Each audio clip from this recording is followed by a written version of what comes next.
아마도 광역 단체장 가운데 이 저출생 문제를 가장 심각하게 받아들이고 있는 게 우리 지사님 아닐까 이런 생각이 드는데요. 예.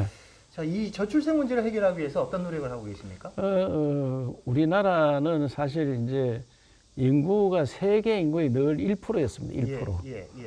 어떻게 보면 세계에서 인구가 빠르게 줄어드는 나라, 저출산 문제인데 이 문제를 해결하지 않으면 나라가 더 이상 발전이 안 된다. 그런 생각에서 경상북도는 지난 1월 달에 저출생과 전쟁을 선포하고 네.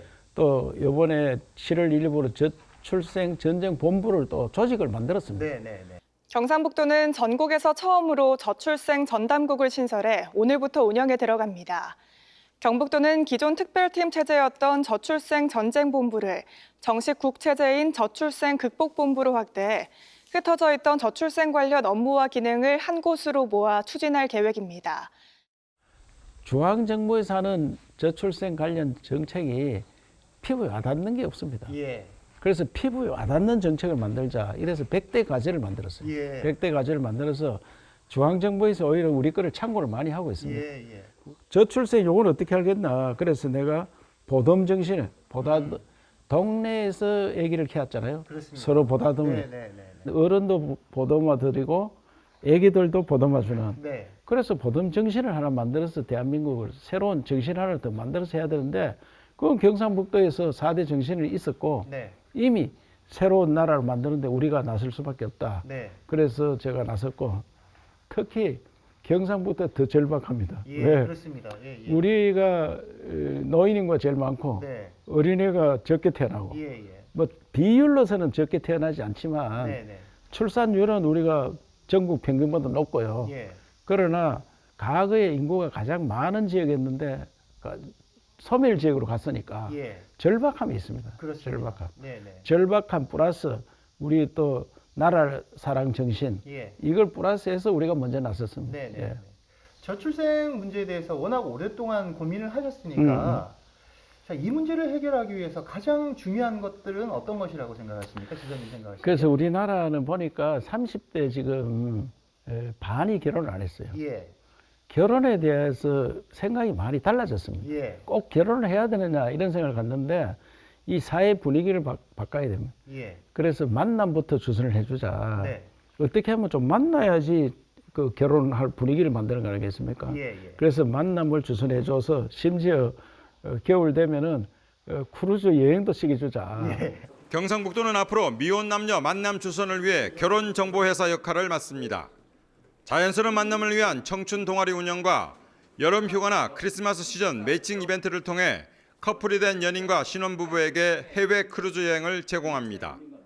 지금도 뭐 청춘 동아리 이런 것들을 해서 조금씩 성공을 하고 있거든요. 예. 만남을 해주고 또 결혼하려고 하는 젊은이들이 가장 걱정이 뭐냐 이거예요. 집 문제더라고요. 예. 주거 문제를 해결해 줘야 됩니다. 네. 과거에는 우리가 뭐 새방, 그 단칸방에도 얻어 살고 있는데 지금 네. 젊은이들은 예. 적어도 다르죠? 아파트 네. 하나 얻어가 살아야 되기 때문에 예. 월세로 들어가면은 월세를, 그 다음에 전세로 들어가면은 세의 이자를 지원해줘서 예. 주거 문제를 먼저 해결해 준다. 예. 그 다음에 아기를 놓으면은 나라에서 아기를 키워줘야 된다. 예.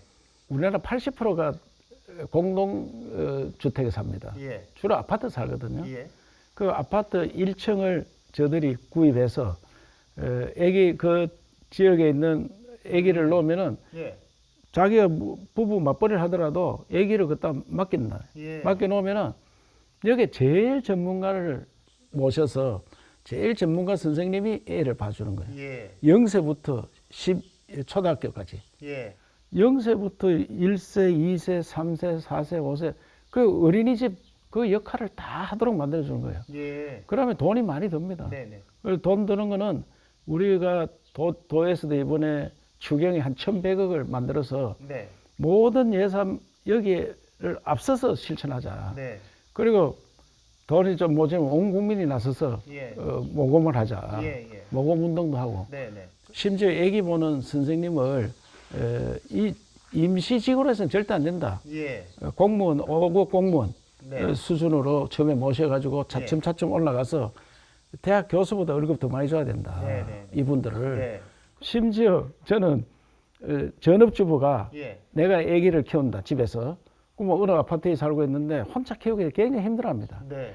아기를 혼자 보다가 힘들 때는 그 밑에 1층에 가면 아기 늘 봐주니까 예, 예, 그거 예. 맡겨놓으면은 거기에 엄마는 와가지고 뭐 카톡하고 놀면 됩니다. 예. 놀면은 많은 돈은 안 들어도 수상을 드리겠다. 예.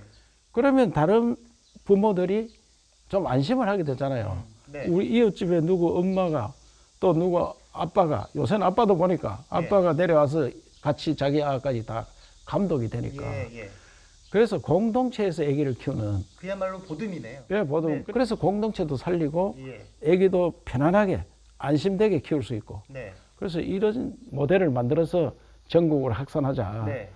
그래 하면은 지금 제가 해보니까 아기 놓으면 돈 주는 거 이런 것보다는 네. 아기를 케어주는 거. 예, 이게 가장 부모들한테 피부에 와닿습니다. 네, 네, 예, 그렇군요. 청년들이 떠나고 있지만 또 들어오는 청년들이 있지 않습니까? 예. 바로 외국인 노동자, 외국인 유학생 예, 문제인데요. 예. 이 사람들을 좀 보듬을 수 있는 또 정책도 필요하지 않겠습니까? 지금 어떤 그래. 정책을 펴고 계십니까? 그래서 제가 예. 그 이민 정책을 펴야 된다. 인구를 늘리기 위해 내국인 유입책보다 이민 정책을 도입하는 게 더 효율적이란 목소리가 나오고 있습니다. 인구 변화에 대해 직접적 영향을 받는 것은 지역이거든요. 이를 감안해 본다면은 경북이 인구 문제에 주도적으로 이민 정책을 수립하고 집행해 나가면서 그 지역의 생산 연령 인구를 확보하는 모범 사례를 좀 창출할 필요가 있다고 봅니다. 지금 우리나라가 5천만을 유지하려면 네, 네, 네. 1년에 70만 태어나야 돼요. 네, 네. 70만. 우리 지금 저출생 대책을 아무리 해도 갑자기 70만 아기를 놓기는 어려운 거 아니에요? 그렇습니다. 네. 그래서 이민을 받아야 돼요, 이민을. 예, 예. 젊은 사람. 예, 예. 이민 받는데 그냥 이민 받을 수 없으니까 외국인, 우리 학생이 또 부족하죠, 학교에. 예. 외국인 유학생을 받아서 음. 유학생들이 훌륭한 박사 받고 이러면은 이민을 받아주고 예. 또 노동자들도 믿을 수 있는 사람을 데리고 와야 되잖아요. 우리가 자매 도시가 많으니까 네. 자매 도시에 노동자와 학생을 데려오도록 아하. 우리가 비자를 발급하도록 해달라. 예, 예, 예. 제가 법안을 제출했어요. 그렇습니다. 예, 예. 광역 비자라. 알고 광역 있습니다. 시도에서 이런 걸 하자. 예. 이런데 법무부가 깡박해가지고 절대 안 된다 이게. 네, 네. 그래서 내가 타협을 했어요. 그러면 우리가 추천하면 너가 비자를 발급해라. 예. 요거는 뭐 지금 거의 이제 협의 중에 있는데 예. 그 정도는 이 사람들이 양보할 거예요. 그러면 우리 경북에서 1년에 한 10,000명 정도 네. 학생과 근로자를 모시고 오는 거예요. 10,000명씩. 그러면 대한민국 전체 다 뭐 10만 명, 20만 명 들어가면 안 그렇습니다. 될까? 네, 네, 네. 차츰차츰 하면 적어도 1년에 한 40만씩 모시고 와야 돼요. 예. 40만. 예. 40만 명씩 우리가 데려가야지 예. 대한민국 유지가 됩니다. 네. 그러면 그 사람 젊을 때 오래 살면은 한국 사람 되는 거예요, 그 사람들이. 네, 그렇습니다. 네. 그래서 제가 이런 이민 정책을 빨리 펼치지 않으면 대한민국은 쪼그라드는 나라 된다. 네. 쪼그라드는 나라. 예. 그래서 이민 정책, 그다음에 유학생 정책 예. 이걸 빨리 하자 하고 요청을 하고 지금 추진하고 있습니다. 예, 잘 알겠습니다.